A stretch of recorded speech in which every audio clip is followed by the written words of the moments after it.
Bom dia. Que a graça e a paz do Senhor Jesus Cristo seja em sua vida, no seu lar e em seus negócios. Quero agradecer a Deus por permitir entregarmos nossas primícias a Ele e juntos desfrutarmos de mais um dia dessa palavra que se encontra no livro de Números, no capítulo 14, versículos 1 a 4, que diz: Então toda a comunidade levantou-se e chorou em voz alta aquela noite. Todos os filhos de Israel murmuraram contra Moisés e Arão, e toda a comunidade lhes disse: Antes tivéssemos morrido na terra do Egito, ou mesmo neste deserto. Por que nos traz o Senhor a esta terra, para cairmos à espada e para que nossas mulheres e crianças sejam por presa? Não nos seria melhor voltarmos ao Egito? E diziam uns aos outros: Levantemos um capitão e voltemos para o Egito. Nesse relato vemos claramente a figura de um pecado que é cometido até hoje, mas não compreendido na profundidade de seu dano e de sua relevância na caminhada em Cristo. A murmuração tem um poder tão venenoso, tão letal, que destrói a vida da fé. É aquela reclamação constante, um descontentamento que muitas pessoas mostram. É o falar mal da vida, é o falar mal de pessoas. O questionamento malicioso, é a difamação, é o desacreditar, é o maldizer. A murmuração abre uma grande brecha ao inimigo. Murmurar é ir contra os desígnios de Deus, é uma prova de ingratidão, é uma desconfiança divina, é uma cegueira espiritual. A murmuração, à luz da palavra, é autodestrutiva, faz com que se perca a bênção de Deus.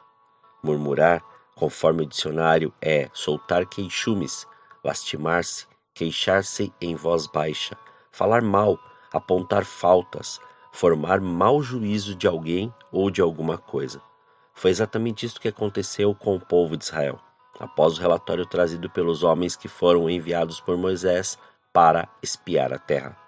A atitude dos murmuradores mostra que, embora entristecidos, não reconheciam a autoridade de Moisés, o seu legítimo representante. Também não estavam levando Deus a sério. Na verdade, os murmuradores não gostam de se submeter, agem por conta própria. A murmuração provém da incredulidade e se expressa em amargura. O apóstolo Paulo exortou os filipenses a evitarem a murmuração, como descrito no capítulo 2, versículos 14 a 16 dessa carta, que diz: Fazei todas as coisas sem murmurações nem contendas, para que sejais irrepreensíveis e sinceros, filhos de Deus, inculpáveis, no meio de uma geração corrompida e perversa, entre a qual resplandeceis como astros no mundo, retendo a palavra da vida, para que no dia de Cristo possa gloriar-me de não ter corrido e trabalhado em vão. Eles deveriam fazer todas as coisas sem incredulidade e amargura. E o contexto dos primeiros discípulos era bem diferente do nosso. Eles tinham que lidar com questões como perseguição e martírio. Não simplesmente um imprevisto de um trânsito, uma conta para pagar, uma condução, falha de um equipamento eletrônico, mas ainda assim foram exortados a viverem sem murmurar. Murmurar nos faz desvalorizar as bênçãos de Deus, ou que Deus já nos deu. O Senhor os havia libertado do povo, ou melhor, libertado o povo da escravidão, e estava prometendo presenteá-los com uma terra fértil, mas por causa da incredulidade, desprezaram estas bênçãos e valorizaram a escravidão ao desejarem retornar à terra do Egito. Murmurar nos torna mal-humorados e amargos. Perdemos a doçura e a esperança de que as coisas podem ser transformadas, podem ser mudadas. Nos tornamos pessoas resmungonas e insuportáveis, chegando mesmo a ser insensíveis com as pessoas à nossa volta, pois o murmurar nos leva a colocar a culpa da nossa insatisfação sempre nos outros. seja o que for que nos sobrevenha, colocamos a culpa nas pessoas, nas circunstâncias, na vida, no universo e até mesmo em Deus. Temos uma imensa dificuldade em perceber que a maior parte dos nossos problemas é responsabilidade nossa. As pessoas podem até nos afetar nos fazendo algum mal, mas quem decide como vamos lidar com isso somos nós, não os outros. O murmurar nos deixa cada vez mais ingratos. Lembremos-nos dos israelitas reclamando do maná, a provisão do alimento que o próprio Deus lhes dava, porque desejavam comer os peixes e todas as outras iguarias do Egito.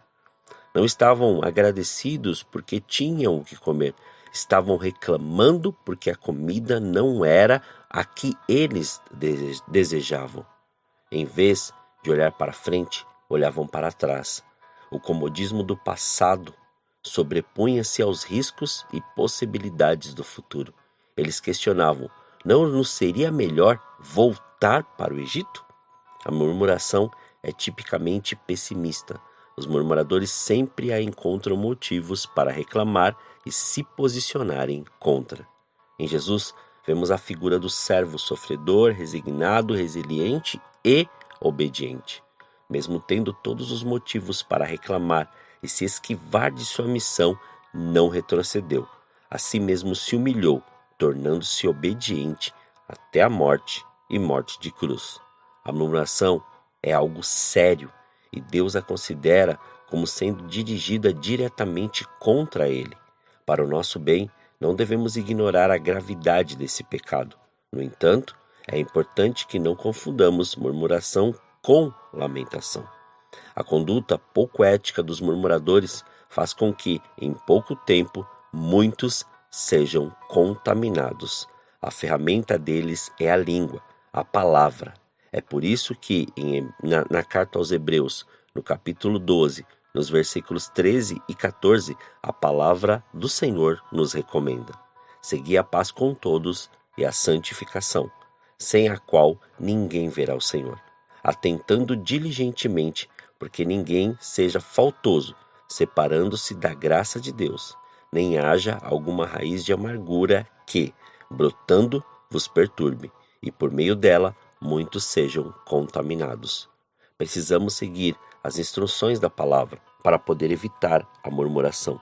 E um dos mais poderosos antídotos contra esse pecado é a fé e a gratidão. E isso o que tenho aprendido: a confiar em Deus, descansar em sua soberania, me alegrar no seu amor e em sua presença, usufruir da bondade que se manifesta dia após dia e ser grato pela maior de todas as bênçãos, Ele mesmo, essa sua presença em nós.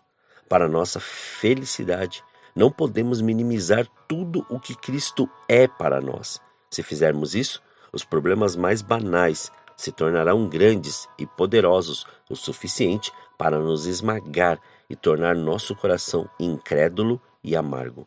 E nos é ordenado, na primeira carta aos Tessalonicenses, no capítulo 5:18, o seguinte: sede gratos por todas as coisas, pois essa é a vontade de Deus em Cristo Jesus para convosco.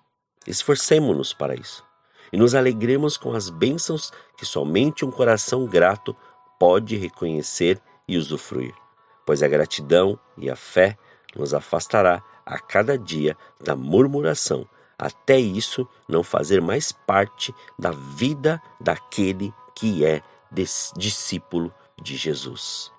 Oremos. Pai, nós te louvamos e te agradecemos. Graças te damos por mais este dia. Obrigado pela sua presença, obrigado pelo seu amor. Obrigado, Pai, por nos dar a oportunidade de entregarmos, Senhor, estas primícias a Ti, de entregarmos estas primeiras horas, de consagrarmos este dia, consagrarmos tudo o que temos e o que somos, para que a Sua glória se manifeste, o Seu querer seja abundante em nós. Não da maneira que nós achamos ou queremos, mas da maneira que o Senhor tem preparado, e somos gratos. Somos gratos para que a Sua glória se manifeste em nós. não aquilo que nós achamos ou queremos, porque muitas vezes nós priorizamos as coisas desta terra mais do que aquilo que o Senhor tem prometido para nós. E, ó Senhor, não nos deixe ser estes murmuradores que acabam, Senhor, dando mais valor nas coisas, ó Senhor, que o Egito, ou seja, que aquela vida antiga, velha, sem paz, sem, Pai, um amor, sem, Pai, o preenchimento daquele vazio nos dava. Mas antes, faça, Pai, com que sejamos gratos. Gratos, Pai, por tudo que o Senhor tem feito. Gratos pelo pão que o Senhor coloca em nossa mesa. Gratos, Pai, por cada detalhe que o Senhor tem cuidado de nós. Gratos, ó Pai, por nos fazer viver aquilo que o Senhor tem preparado para nós. Não aquilo que muitas vezes nós gostaríamos, mas aquilo que hoje se faz necessário nós vivermos. Porque o Senhor conhece cada detalhe. O Senhor tem nos preparado. O Senhor tem nos feito, Senhor, a reconhecer a sua soberania, o seu poder, a sua graça, a sua santidade em cada atitude nossa.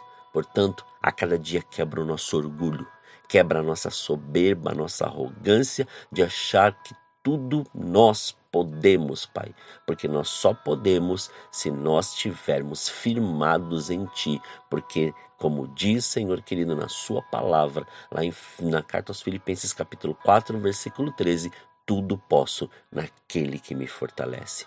Por isso somos gratos a Ti, Pai. Muito obrigado por esse dia. Obrigado pela Sua presença. Obrigado pelo Seu amor. Que a cada dia nós possamos Te honrar com todas as nossas forças, pensamentos, atitudes e palavras, para que o Seu nome seja engrandecido e glorificado a cada dia, Senhor. Que nós possamos perceber cada oportunidade e cada estratégia que o Senhor nos dá. Pai, não nos deixe, Senhor. Não nos deixe, Pai, ou não deixe com que nenhuma palavra saia da nossa boca, a ponto de achar, Pai, que tem que ser do nosso jeito. Mas antes, faça com que a sua graça e a sua glória se manifeste. Obrigado. Consagramos tudo que temos, tudo que somos. Consagramos este dia. Consagramos, Pai, tudo diante do seu altar, para que o seu nome seja glorificado e exaltado. Em nome de Jesus. Amém. Que Deus continue te abençoando grandemente. Quem vos fala é o pastor Leandro Araújo, da Igreja Apostólica Caminho de São Paulo, capital. Deus te abençoe grandemente.